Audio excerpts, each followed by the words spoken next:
I am Paula G. Voice, aka Lady Wisdom, with rest.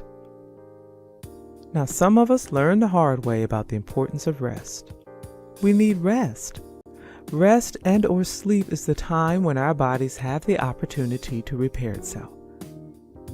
Our body, to some extent, is designed to repair itself. We are not only talking about physical rest, but mental rest as well. How many of us sleep 8 hours but still wake up feeling like a truck hit us? It's because we fail to turn our brains off at night. We go to bed thinking about all the things we must do, did not do, don't know how we're going to do, and worry about the what ifs in the event we don't do. Our brains are constantly set in the on position.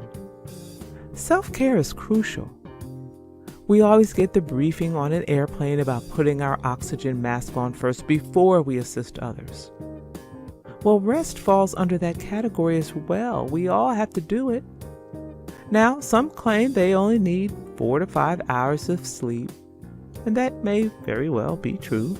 7 to 8 hours has always been recommended, regardless of whether it is a 4 or 8 hour sleep. We each must figure out what our needs are. Clarity of the mind is so important as we continue in this season of information overload, much of it false. We must do everything we can to keep our minds sharp. Sometimes that means unplugging from it all and giving our brain a chance to rest. We are in a society where working a ridiculous amount of time is the norm.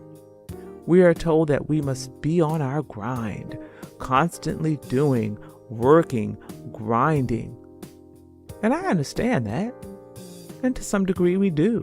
But at some point our bodies, our minds will collapse. When will we use wisdom and put the brakes on? I remember an Atlanta Baptist minister saying that we should never get too hungry, angry, lonely, or tired. If we allow ourselves to be overcome by any of these situations, the result is rarely good. When we are too tired, we cannot make wise decisions. And we may find ourselves making decisions in a fog, decisions that could affect the rest of our lives. When we are too tired, we may find ourselves more vulnerable to anger. What is said or done in a moment of anger sometimes cannot be undone. Be intentional about your rest.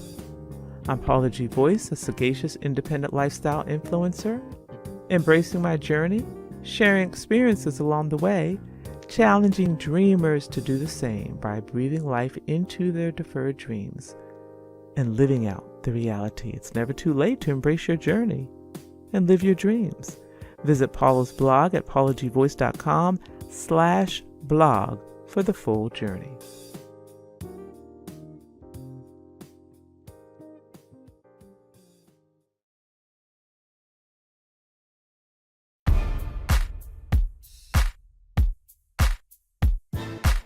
We're grateful for who God is.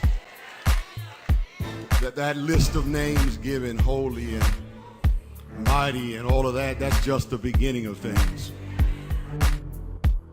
When Jesus was jousting with the Pharisees, Jesus made it clear to them that when you start talking about me, you're talking about something that surpasses Abraham.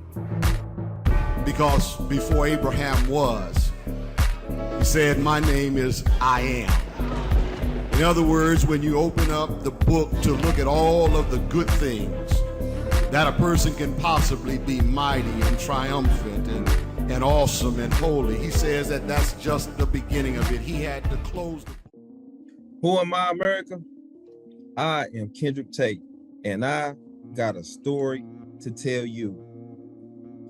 Born and raised in Knoxville, Tennessee, had amazing parents who brought me up the right way, had amazing parents and that taught me wrong from right. I had brothers and sisters that taught me how to be positive and how to be respectful. I even had brothers and sisters in the community that also taught me wrong from right. But the story is, that I was tempted to be something that the world often sees us as, and that's criminals. You know, the world sees Black men as a threat, but I was able to overcome all of that.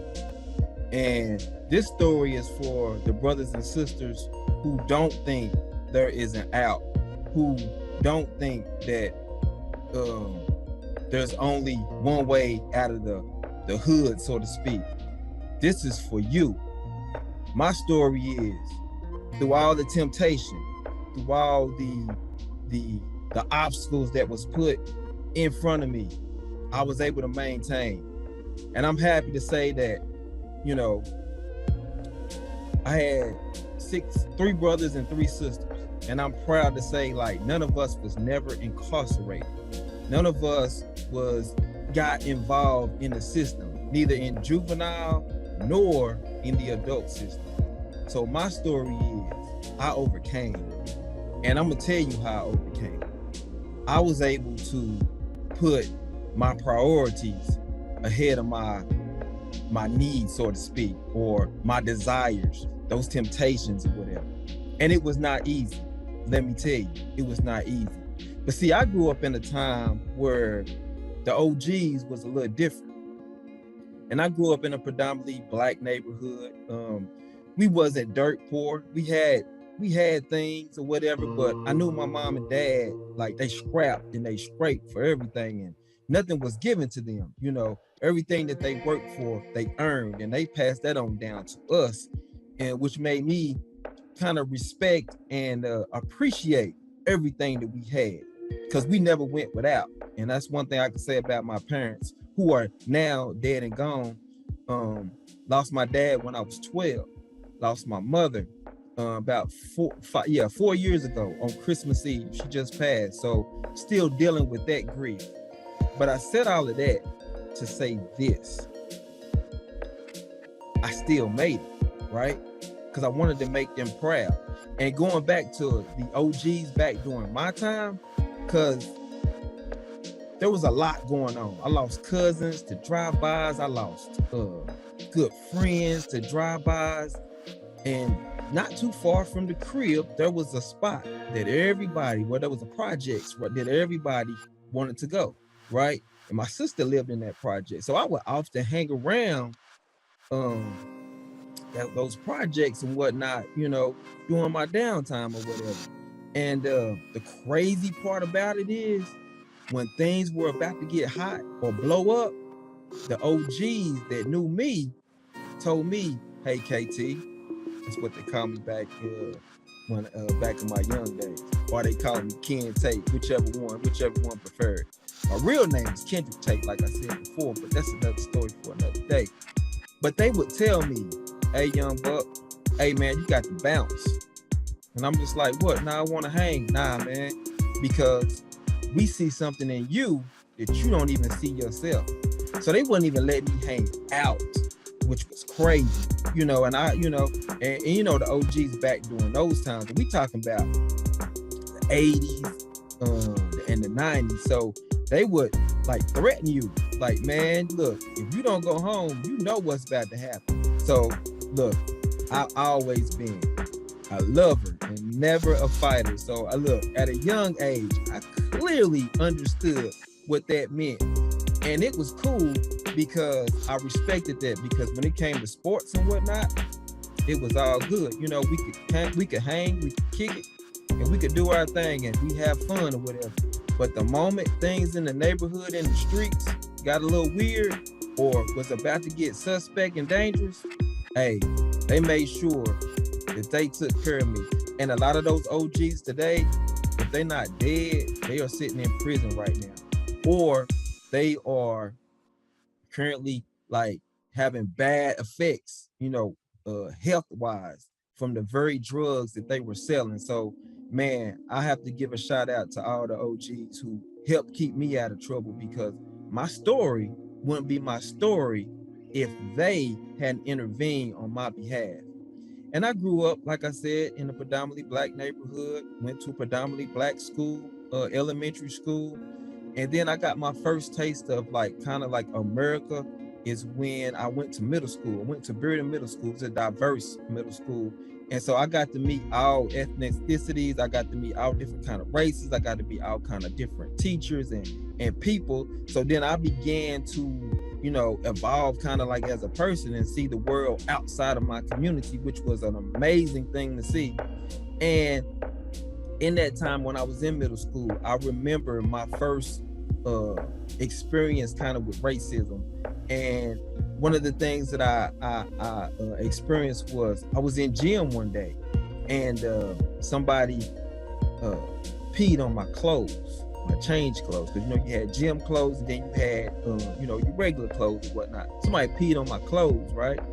And I couldn't figure out, you know, why somebody would do that or whatever. And somebody came to me and was like, yeah, the same thing happened to me. And then it was another person. And I started to see a trend, and the trend was I was black. So that was my kind of first realization, because I always wondered, like, what would I do if somebody was to call me an N-word? I remember specifically being at the bus stop one day, and this bum was walking down the street. I want to say bum, I'll say homeless man.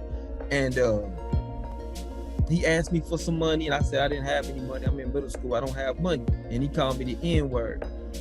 And I was so taken aback, because I had said in my head, if I ever was called this word, you know, I would definitely throw hands and hurt this person. But in that moment, I found myself bewildered, like shocked that it actually happened.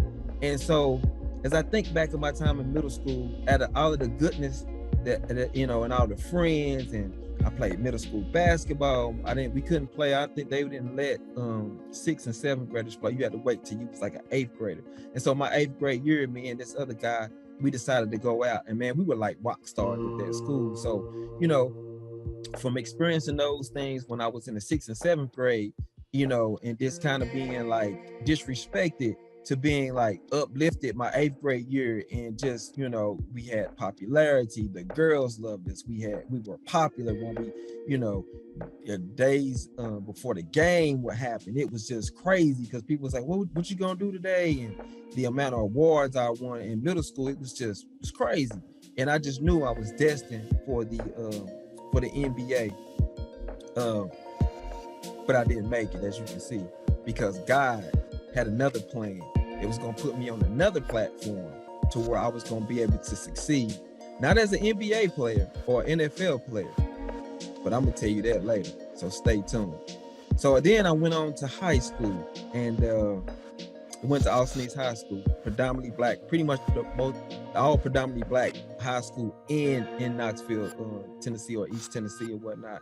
And I went there because all of my brothers and sisters graduated from Austin East. So it was only right that Kendrick Tate go to Austin East.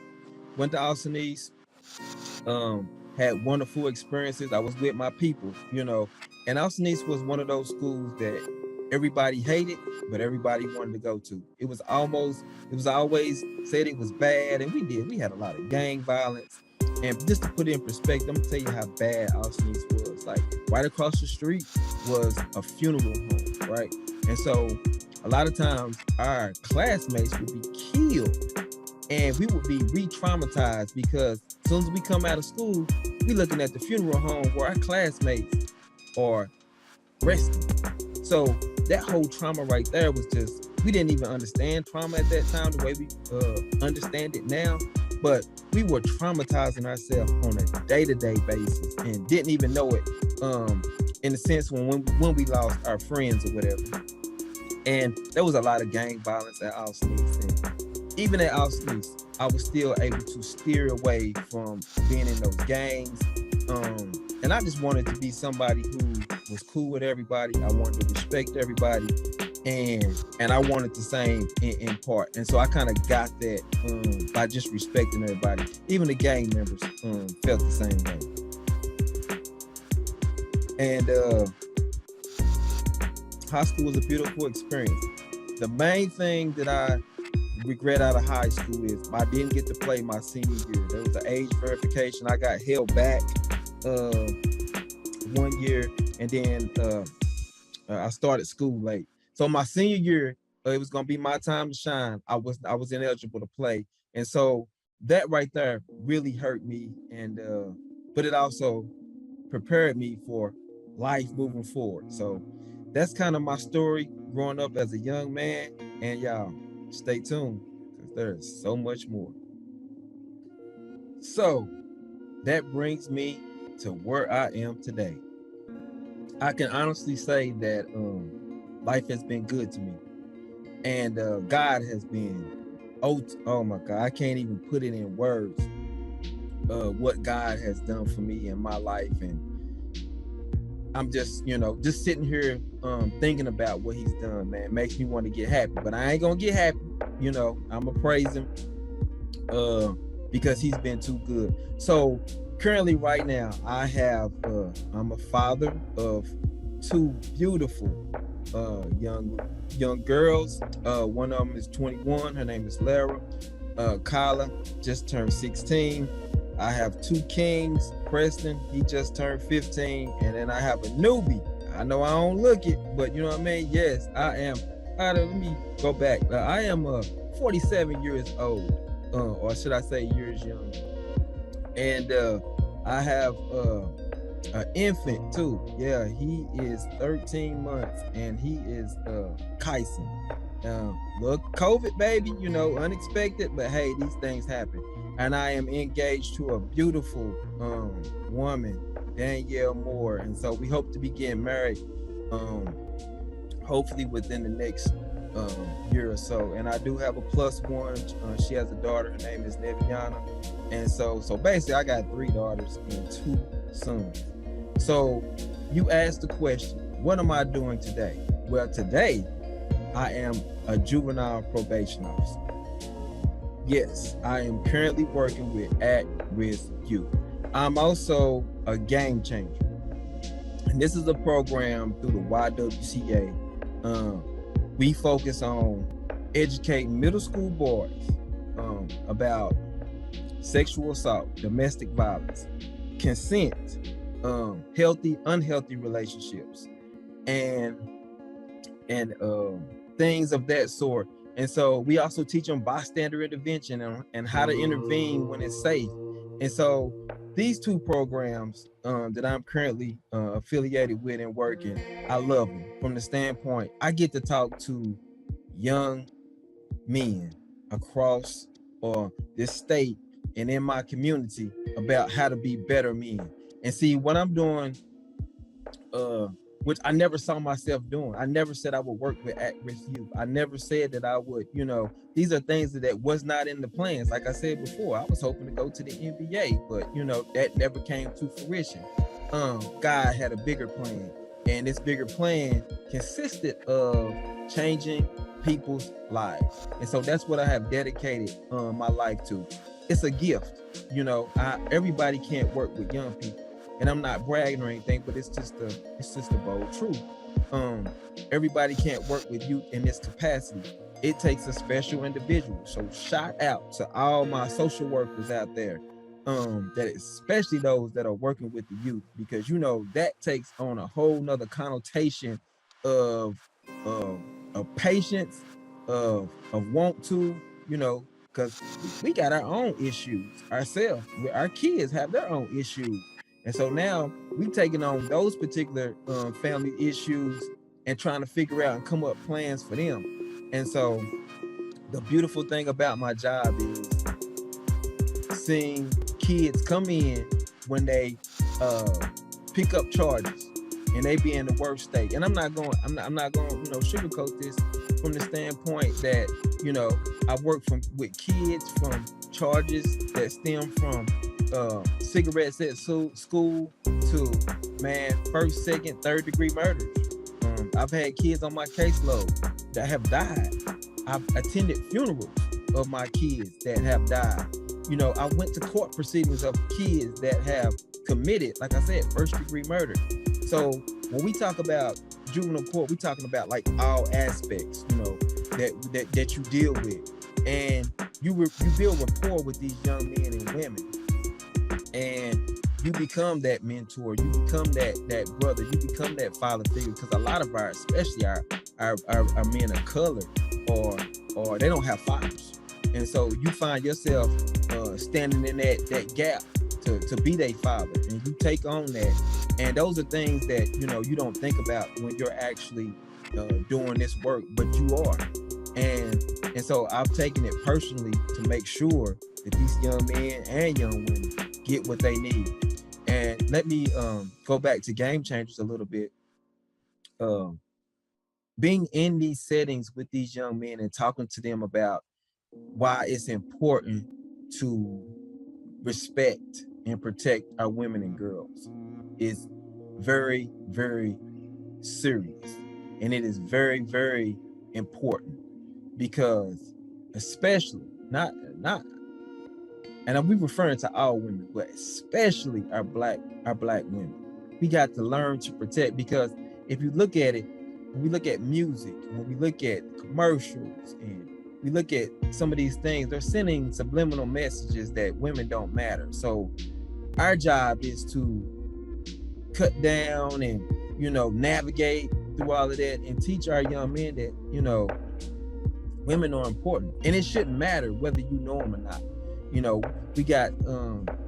We got special things that we teach them on how to intervene, and it doesn't have to. When you intervene, you don't have to intervene physically. Sometimes it's just removing the potential victim out of that situation. So from that standpoint, I love Game Changers because it actually saved my career. Because, like I said before, there's a lot of weight when you are a probation officer, because you carry those worries of your kids and your families on your caseload.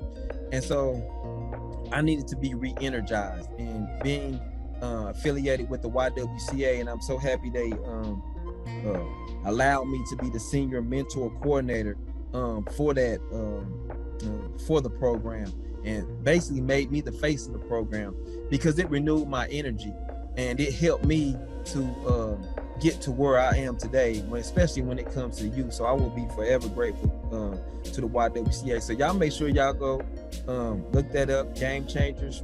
It's the YWCA Game Changers mentoring program. Y'all make sure y'all go check that out. But I will say that my career has been amazing. I look back and I see kids that I worked with 20 years ago. Mr. Tate come up to me at the mall, at the store, and be like, Mr. Tate, hey man, thank you for everything you've done. Thank you for locking me up. Thank you for helping me and being a father figure. I mean, there's no amount of paycheck, there's no amount of money that you can give me. And I'm still cool with these young men that, that I had to lock up or put in state's custody years after years. And so I'm just thinking about when I was in college and I was trying to figure out, what I wanted to do with my life, and all the things that, that was in front of me and where I was going to go.